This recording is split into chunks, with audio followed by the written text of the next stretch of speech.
Years and years, we are years and years. Hello students, good morning. कैसे हैं आप लोग? मैं हूं सचिन। एक बार फिर से आप सभी का स्वागत करता हूं हमारे यूट्यूब चैनल ESZ एकेडमी पे। तो आज हम आपके लिए बच्चों लेके आ गए हैं एनालॉग इलेक्ट्रॉनिक्स का लेक्चर नंबर 5, जिसमें आज हम लोग बहुत ही इंपॉर्टेंट टॉपिक डिस्कस करने वाले हैं, that is bridge type rectifier. तो इससे प्रीवियस लेक्चर में हमने डिस्कस किया था centre typed full wave rectifier के बारे में। तो जिन्होंने हमारा वो लेक्चर नहीं देखा है, उसका लिंक डिस्क्रिप्शन आपको इस वीडियो के नीचे मिल जाएगा, साथ में आई बटन में भी उसका लिंक मिल जाएगा। तो वहां से जाकर के आप हमारे प्रीवियस लेक्चर को देख सकते हैं, क्योंकि यहाँ पर जो इसके परफॉर्मेंस वाला पैरामीटर जो कैलकुलेट होंगे यहाँ पर, वो ऑलमोस्ट सेम होगा as that of centre tap full wave rectifier. जहाँ जहाँ पर डिफरेंस आएगी वहाँ पर मैं बता दूंगा। बाकी सारा प्रोसेस बिल्कुल सेम है, क्योंकि जो आउटपुट सिग्नल यहाँ पे आने वाला है that is full wave rectifier का जो आपका आउटपुट था वही यहाँ पर भी आने वाला है। ठीक है, तो चलिए बिना देर किए हुए आज का सेशन हम लोग स्टार्ट करते हैं। तो आज का हमारा टॉपिक है ब्रिज टाइप रेक्टिफायर। तो देखिए बच्चों, ये है equivalent circuit of bridge type rectifier. इसमें यहाँ पर क्या हो रहा है, एक ब्रिज बना हुआ है और यहाँ पर 4 डायोड कनेक्टेड होता है। ठीक है, इसके इनपुट पे हम लोग क्या दिए, यहाँ पर इनपुट पे एक बाई डायरेक्शनल AC सिग्नल हम लोग यहाँ पे अप्लाई किए हुए हैं। ठीक है, this is a by directional AC signal, this is a by directional signal.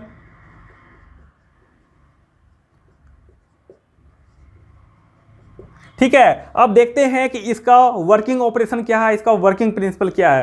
तो देखिए, सबसे पहले हम लोग क्या कर रहे हैं, इस इनपुट टर्मिनल AB टर्मिनल पे हम लोग क्या कर रहे हैं, इसका पॉजिटिव और negative half cycle 1 by 1 apply कर रहे हैं। फिर इसका देख रहे हैं कि कौन कौन सा डायोड ऑन हो रहा है, कौन कौन सा डायोड ऑफ हो रहा है और आउटपुट किस तरह से प्रोड्यूस हो रहा है। ठीक है, तो चलिए, during the positive half cycle of the input signal, जब हम लोग क्या किए हैं, इसका पॉजिटिव हाफ साइकिल अप्लाई किए हैं। तो जैसे इसका पॉजिटिव हाफ साइकिल अप्लाई करेंगे बच्चों, तब क्या होगा, that is VAB greater than 0 होगा। तो VAB क्या होता है, VA minus VB greater than 0। तो यहाँ पर क्या हो जाएगा, VA is greater than VB। और VA ग्रेटर देन VB का मतलब क्या हो गया कि VA हायर पोटेंशियल पे है, और हायर पोटेंशियल को हम लोग किससे रिप्रेजेंट करते हैं, पॉजिटिव से, और लोअर पोटेंशियल को किससे रिप्रेजेंट करते हैं, नेगेटिव से। ठीक है, तो जब हम लोग पॉजिटिव हाफ साइकिल अप्लाई करेंगे बच्चों, तो उसके कोरस्पॉन्डिंग ये टर्मिनल क्या हो जाएगा बताइए, ये टर्मिनल आपका हो जाएगा पॉजिटिव और ये टर्मिनल हो जाएगा नेगेटिव। A हो जाएगा हायर पोटेंशियल पे और B हो जाएगा लोअर पोटेंशियल पे। ठीक है, जिसके कारण अब देखिए सेकेंडरी साइड में क्या होगा, ये पॉजिटिव है तो ये पॉजिटिव हो जाएगा, और ये नेगेटिव है तो ये नेगेटिव हो जाएगा। ठीक है, और जैसे ये पॉजिटिव हो जाएगा तो ये पॉजिटिव कहाँ पर आ जाएगा, यहाँ पर देखिए ये पॉजिटिव टर्मिनल यहाँ आ जाएगा और ये नेगेटिव टर्मिनल यहाँ आ जाएगा। ठीक है, अब एक चीज ध्यान दीजिए, यहाँ पर कौन कौन सा डायोड इस केस में ऑन होगा। अब यहाँ पर देखिए positive voltage is connected to P side of the D1। So यहाँ पर D1 क्या हो जाएगा, ऑन हो जाएगा। उसी तरह से अब यहाँ पर देखिए नेगेटिव पोटेंशियल और lower potential is connected to the N side of D2। तो यहाँ पर क्या हो जाएगा, ये D1 और D2 दोनों क्या हो जाएगा, फॉरवर्ड वाइज हो जाएगा। उसी तरह से बताइए बच्चों, यहाँ पर D3, अब देखिए D3 डायोड के कैथोड पे पॉजिटिव पोटेंशियल कनेक्टेड है, इसका मतलब ये डायोड क्या हो जाएगा, रिवर्स बायस। उसी तरह से ये डायोड D4 क्या हो जाएगा, reverse bias, because the negative potential is connected to D4 के किस पे कनेक्टेड है, दैट इज P साइड पे कनेक्टेड है। ठीक है, तो अब एक चीज बताइए, यहां से मुझे पता चल गया कि D1, D2, D3 और D4 का स्टेटस क्या होगा। So during the positive half cycle of the input signal, बताइए कौन कौन सा डायोड ऑन होगा। तो इस केस में आपका D1 क्या हो जाएगा, ऑन। D2 क्या हो जाएगा, D2 क्या हो जाएगा, ऑन हो जाएगा। ठीक है, उसी तरह से अब बताइए D3 क्या होगा, इस केस में D3 हो चुका है ऑफ और D4 भी हो जाएगा ऑफ। तो आपको ध्यान रखना है, फॉर ईच पॉजिटिव और नेगेटिव हाफ साइकिल में ओनली 2 ही डायोड ऑन होंगे और 2 डायोड क्या होगा, ऑफ होगा। So during the positive half cycle D1 और D2 क्या हो चुका है, ऑन। D3 और D4 क्या हो चुका है, ऑफ हो चुका है। अब चलते हैं during the negative half cycle, हम लोग देखते हैं क्या होता है। जब यहाँ पे आप इनपुट सिग्नल का नेगेटिव हाफ साइकिल अप्लाई करोगे, तो नेगेटिव हाफ साइकिल अप्लाई करना मतलब VAB लेस देन 0 होना, और VAB लेस देन 0 होना मतलब बच्चों VA minus VB less than 0 means VA is less than VB। और VA लेस देन VB का मतलब VA क्या है, लोअर पोटेंशियल पे, और लोअर पोटेंशियल को हम लोग यहाँ से निगेटिव से रिप्रेजेंट करते हैं और हायर पोटेंशियल को हम लोग यहाँ पर पॉजिटिव से रिप्रेजेंट करते हैं। तो इस केस में जब आप इसका नेगेटिव हाफ साइकिल अप्लाई करोगे तो क्या हो जाएगा, ए हो जाएगा नेगेटिव और बी टर्मिनल हो जाएगा पॉजिटिव, उसके कॉरस्पॉन्डिंग ये टर्मिनल हो जाएगा नेगेटिव और ये टर्मिनल हो जाएगा पॉजिटिव। तो अब बताइए यहाँ पर कौन कौन सा डायोड ऑन होगा, नेगेटिव, ये नेगेटिव हो चुका तो ये भी क्या हो जाएगा, यहाँ पर नेगेटिव आ जाएगा, और ये पॉजिटिव हो चुका तो ये क्या आ जाएगा, पॉजिटिव हो जाएगा। अब देखिए यहाँ पर negative terminal is connected to P side of D1, तो ये डायोड क्या हो जाएगा, रिवर्स बाइस, और यहाँ पर positive terminal is connected to N side of D2, तो ये भी डायोड क्या हो जाएगा, रिवर्स बाइस। उसी तरह से अब negative terminal connected to N side of D3, तो ये D3 क्या हो जाएगा, फॉरवर्ड बाइस, और उसी तरह से क्या हो जाएगा आपका ये positive terminal is connected to, ठीक है, पी साइड ऑफ D4, तो इस केस में D3 और D4 ऑन हो जाएगा और D1 D2 क्या हो जाएगा, ऑफ हो जाएगा। ठीक है, तो इस केस में बताइए क्या होगा, मेरा D1 और D2 ये दोनों क्या हो जाएगा, रिवर्स बाइस हो जाएगा, और रिवर्स बाइस होना मतलब क्या हो जाएगा, यहाँ पर ये ऑफ हो जाएगा, और ऑफ होना मतलब क्या हो जाएगा बच्चों, ओपन सर्किट से रिप्लेस कर देंगे। ठीक है, उसी तरह से आपका जो D3 और D4 है इस केस में ये क्या हो जाएगा, फॉरवर्ड बाइस हो जाएगा, और फॉरवर्ड बाइस हो जाएगा मतलब क्या हो जाएगा, ऑन, ऑन मतलब क्या हो जाएगा, शॉर्ट सर्किट। ठीक है, क्योंकि आइडियली रिवर्स बाइस कंडीशन में डायोड कैसा बिहेव करता है, ओपन सर्किट जैसा, और फॉरवर्ड बाइस में कैसा बिहेव करता है, शॉर्ट सर्किट जैसा। तो चलिए अब इस दोनों केस में हम लोग क्या करते हैं, इसका इक्विवेलेंट सर्किट बना लेते हैं और फिर देखते हैं कि किस तरह से करंट फ्लो कर रहा है टुवर्ड द लोड। ठीक है, यहाँ पर नोट कर लें, ठीक है, कि जब आपका पॉजिटिव हाफ साइकिल अप्लाई कर रहे हैं तो D1 D2 ऑन है और D3 D4 क्या है, ऑफ है। जब हम लोग नेगेटिव हाफ साइकिल अप्लाई कर रहे हैं तो उस केस में D1 D2 क्या है, ऑफ है, और D3 D4 क्या है, ऑन है। ठीक है, चलिए अब हम लोग आगे बढ़ते हैं। तो देखिए यहाँ पर जब हम लोग पॉजिटिव हाफ साइकिल अप्लाई कर रहे हैं तो इसका इक्विवेलेंट सर्किट क्या बनेगा। ठीक है, देखिए during the positive half cycle of input, during the positive half cycle of input, तो देखिए जब आप पॉजिटिव हाफ साइकिल अप्लाई करोगे तब क्या हो जाएगा बताइए, सेकेंडरी साइड में ये आपका VS है, और VS का पोलैरिटी क्या होगा, ऊपर पॉजिटिव नीचे निगेटिव। ठीक है, उसके कॉरस्पॉन्डिंग कौन कौन सा डायोड ऑन हुआ है, D1 और D2 इस केस में क्या है, ऑन है, तो D1 क्या हो चुका है, ऑन, शॉर्ट सर्किट हो गया। ठीक है, D3 क्या हो चुका है, ऑफ हो चुका है, ओपन सर्किट हो गया।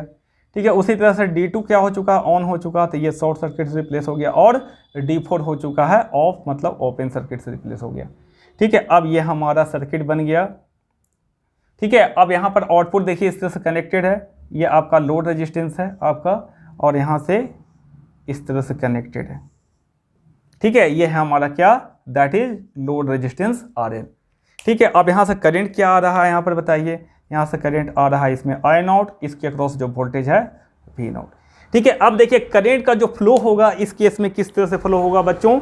ठीक है, ये हमारा क्या है, VS है, तो VS के पॉजिटिव टर्मिनल से करंट निकलेगा, और जिस तरह से उसको पाथ मिलेगा करंट को उस तरह से फ्लो करते चला जाएगा। तो ये करंट इस तरह से फ्लो करेगा, इस तरह से फ्लो करेगा, और ये लोड से होते हुए इस डायरेक्शन में आएगा, और यहाँ से फिर इस डायरेक्शन में जाएगा, फिर यहाँ से जैसे जैसे पाथ मिलेगा वैसे वैसे करंट मूव करते चला जाएगा। फिर इधर करंट तो जाएगा नहीं, तो यहाँ से होते हुए फिर ये आ जाएगा, अब वापस आ जाएगा। ठीक है, क्योंकि VS के पॉजिटिव टर्मिनल से जितना करंट निकलेगा उतना ही करंट फिर क्या होगा, उसके नेगेटिव टर्मिनल से इंटर करेगा। एक लूप कंप्लीट हो गया बच्चों, यहाँ पर क्या हो गया, एक लूप कंप्लीट हो गया। तो इस केस में जो करंट का डायरेक्शन है वो किधर है बच्चों, toward the load from top to bottom. ठीक है, ये बेसिकली करंट का डायरेक्शन है in case of positive half cycle of input signal. ठीक है, अब देखिए नेगेटिव हाफ साइकिल में क्या होगा, during the negative half cycle of input signal जो हमारा इक्विवेलेंट सर्किट बनेगा सेकेंडरी साइड में। ठीक है, वो किस तरह से बनेगा, अब देखिए यहाँ पे। ठीक है, ये हमारा क्या था, सेकेंडरी साइड। ठीक है, अब यहाँ सेकेंडरी साइड का ये क्या था आपका, नेगेटिव टर्मिनल, ये क्या होगा, पॉजिटिव टर्मिनल। जब आप नेगेटिव हाफ साइकिल अप्लाई कर रहे हो तो दिस इज VS। ठीक है, अब बताइए इस केस में कौन कौन सा डायोड ऑन हुआ था बच्चों, यहाँ पर D3 और D4 ऑन हुआ था। तो D1 और D2 क्या हो चुका है, ऑफ हो चुका है, तो ये D1 हो चुका है ऑफ, ठीक है। D3 क्या हो चुका है, ऑन हो चुका है, मतलब शॉर्ट सर्किट से रिप्लेस हो जाएगा। D2 क्या हो चुका है, ऑफ हो चुका है, और D4 क्या हो चुका है, ऑन हो चुका है, तो इसको हम लोग शॉर्ट सर्किट से रिप्लेस कर सकते हैं, ठीक है। तो ये क्या है आपका, दिस इज D3, और ये क्या है D4, ये आपका क्या था D1, और ये क्या था D2, और ये इस तरह से कनेक्ट हो जाएगा, ठीक है। उसी तरह से यहाँ पर क्या था, दिस इज D1, D2, और ये आपका क्या हो गया D3, और ये क्या हो गया D4, ठीक है। अब बताइए यहाँ से लोड इस तरह से कनेक्टेड है, ये हमारा लोड इस तरह से कनेक्टेड है, ठीक है। दिस इज RL, और यहाँ पर इसके इस टर्मिनल से कनेक्टेड है लोड, ठीक है। अब देखिए करंट का फ्लो कैसे होगा। अब करंट VS के पॉजिटिव टर्मिनल से बच्चों निकलेगा, ठीक है, VS के पॉजिटिव टर्मिनल से निकलेगा, और वो जैसे जैसे पाथ मिलेगा करंट को, ठीक है, वैसे वैसे मूव करते चला जाएगा यहाँ से लोड से होते हुए, ठीक है। फिर ये इधर आएगा और फिर यहाँ से लूप बनाते हुए, ठीक है, फिर क्या होगा, वो निगेटिव टर्मिनल से टर्मिनेट कर जाएगा, ठीक है। तो यहाँ से बताइए ये करंट का हमारा पाथ होगा इन case of negative half cycle of input signal. अब बताइए इस केस में भी जो करंट का डायरेक्शन है वो लोड के through from top to bottom है, ठीक है, सेम डायरेक्शन में करंट फ्लो कर रहा है, ठीक है। यहाँ पर करंट फ्लो कर रहा है I0 किधर, from top to bottom, top to bottom current flow कर रहा है, ठीक है। तो बच्चों यहाँ से हम लोग देख सकते हैं कि during the both positive and negative half cycle of the input signal the current is flowing towards the load from top to bottom,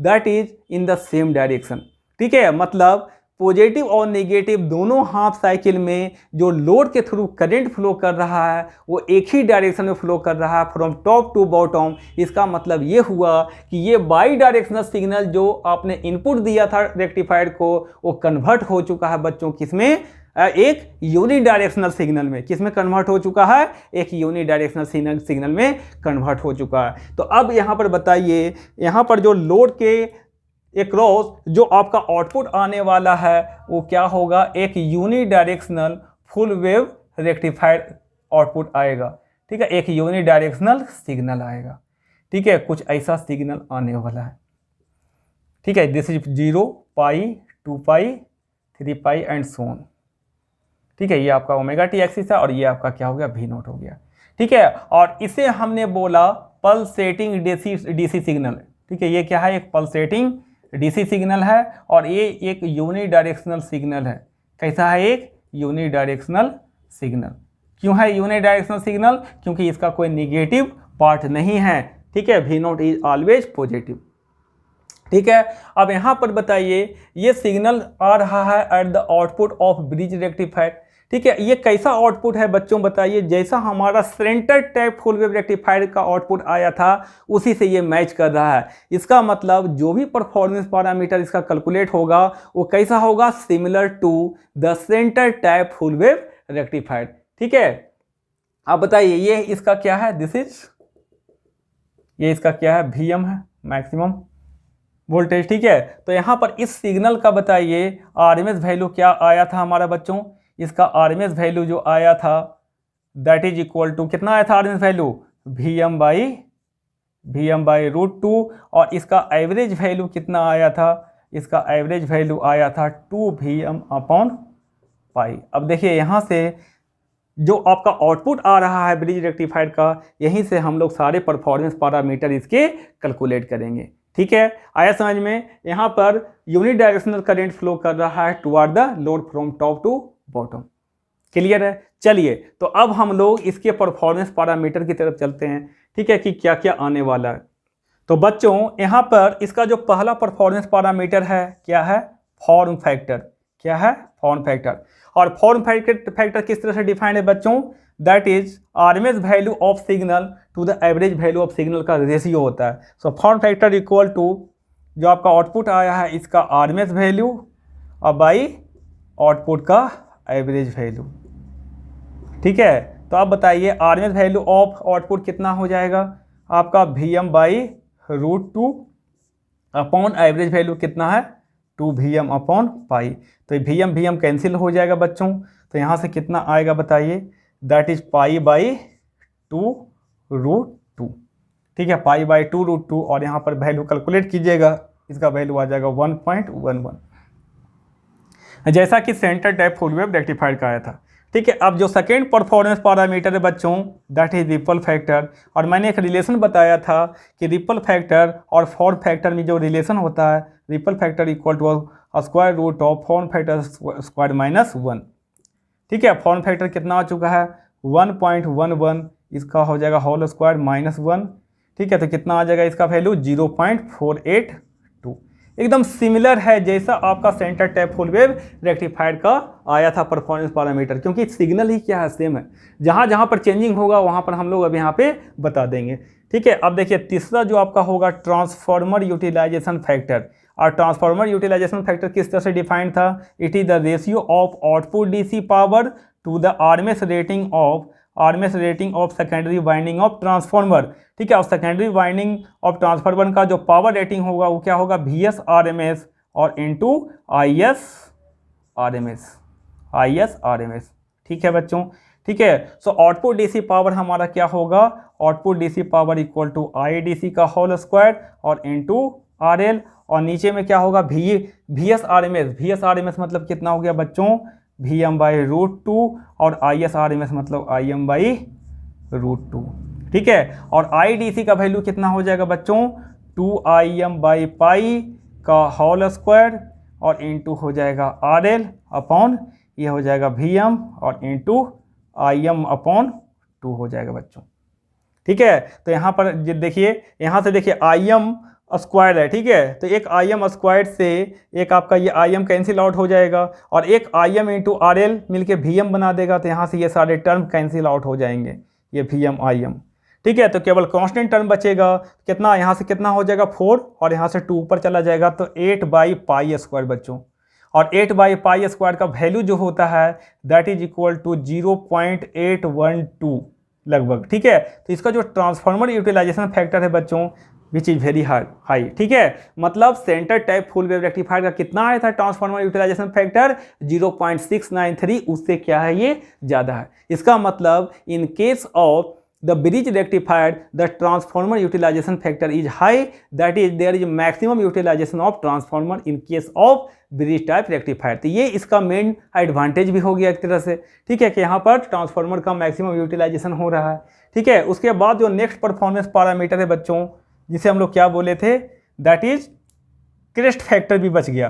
तो क्रेस्ट फैक्टर इक्वल टू क्या होता है, ठीक है, this is the ratio of peak value of signal to the RMS value of signal, और peak value of signal क्या है आपका output signal that is Vm और बाई RMS वैल्यू कितना है Vm/√2। तो यहाँ से Vm कैंसिल आउट हो जाएगा, तो √2 दैट इज इक्वल टू 1.41 हो जाएगा। ठीक है, this is the fourth performance parameter of bridge rectifier. ठीक है, अब नेक्स्ट जो हमारा आएगा दैट इज वोल्टेज रेगुलेशन, और वोल्टेज रेगुलेशन क्या होता है that is output voltage under no load condition minus output voltage under full load condition और divided by output voltage under full load condition और इनटू 100। ठीक है, तो यहाँ पर परसेंटेज वोल्टेज रेगुलेशन अगर निकालोगे तो आपका ये आएगा। ठीक है, और वहाँ पर भी हम लोग कैलकुलेट किए थे centre tap full wave rectifier का। ठीक है, उसी तरह से इसका भी वैल्यू आएगा।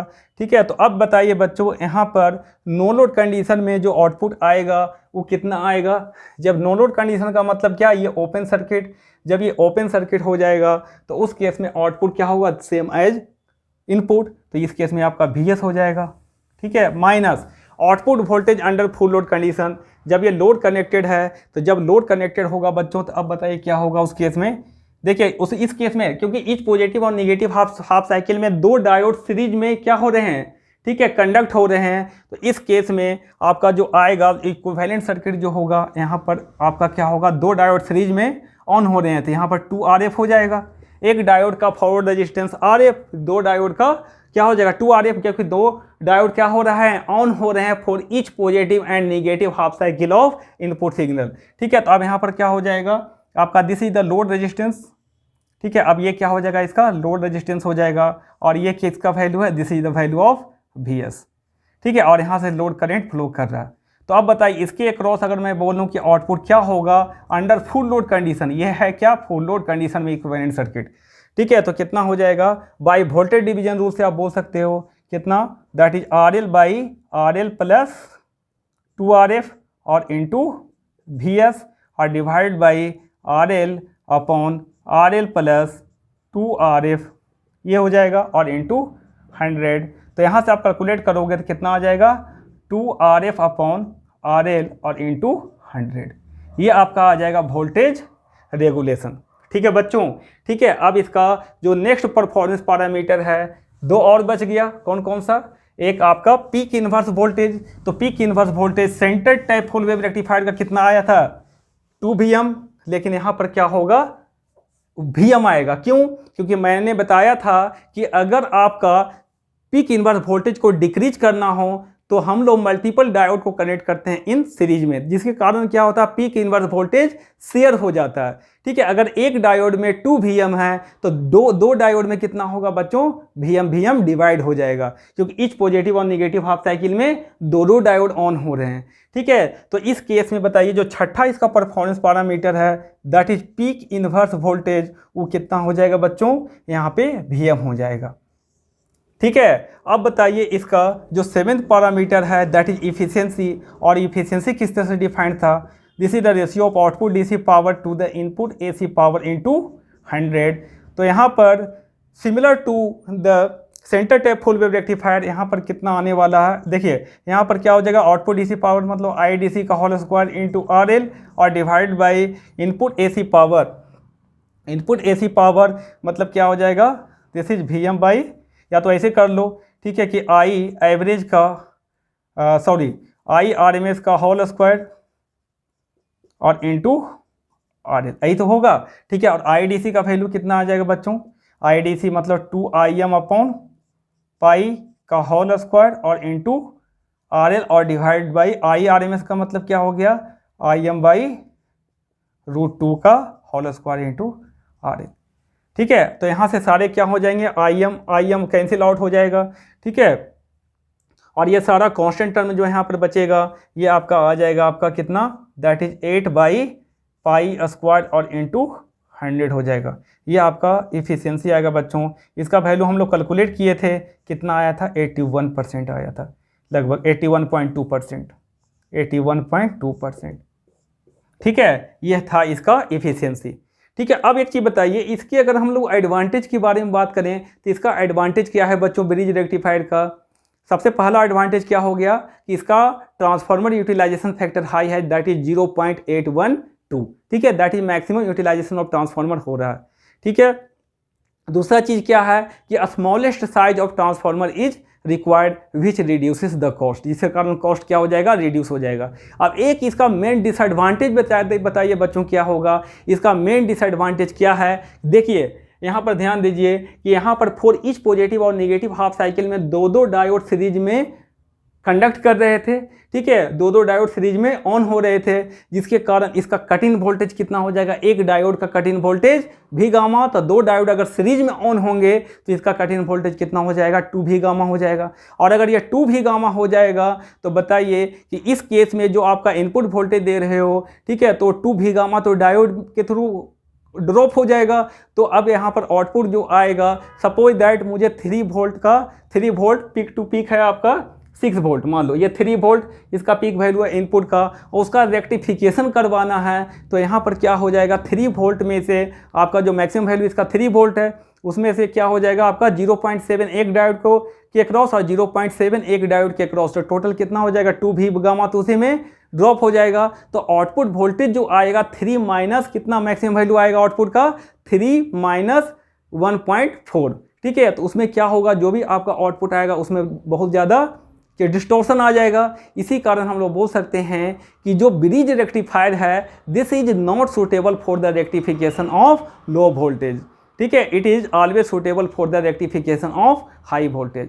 तो इसका डिसएडवांटेज कौन कौन सा हो गया, एक तो हो गया कि इसका कट इन वोल्टेज क्या है हाई है, क्योंकि दो डायोड सीरीज में क्या हो रहे हैं ऑन हो रहे हैं for each positive and negative half cycle के लिए, जिसके कारण this is not suitable for low voltage rectification.